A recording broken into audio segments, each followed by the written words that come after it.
দুলা ভাই, যদি আজকে কালো বিনটা থাকতো তাইলে তো আমি বাজাইতাম। যদি ভালো করতে পারতাম তাইলে তো রাজার মেয়েরে বিয়ে করতে পারতাম আর অর্ধেক রাজ্যের অধিকারী হইতাম।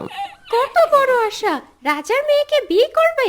ভালো করে বিন বাজাতে পারে না, সে বাজাবে আবার কাল বিন, ঘুমায় ঘুমায় স্বপ্ন দেখে। কি এত বড় কথা? দেখিস আমি একদিন হইলেও কালো বিন বাজামু। আপু, আমরা যদি রাজার মেয়েকে ভালো করতে পারতাম তাহলে রাজদরবারে ঘুমাতে পারতাম। আমার অনেক দিনের ইচ্ছা রাজদরবারে ঘুমাবো, রাজার মতো করে খাবো। আহ, কি আশা! ভাঙা ঘরে থাইকা রাজা হওয়ার স্বপ্ন দেখে।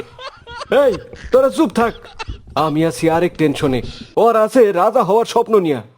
কি হয়েছে দুলাভাই, আপনার কিসের এত টেনশন? আরে ইয়ামিন রে খুঁজা পাইতাছি না। সেই সকালে বের হইছে, এখনো আসার কোনো নাম নাই।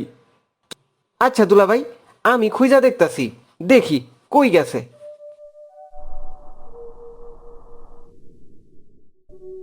হায় হায়, আমার পোলাটা কই গেছে? এই সকালে বের হইছে, এখনো আসার সময় নাই। কি গো, ইয়ামিন কি বাড়িতে আইছে? না গো, ইয়ামিন তো এখনো আসে নাই, তারে কি এখনো খুঁজে পাও নাই? না গো, এখনো পাই নাই।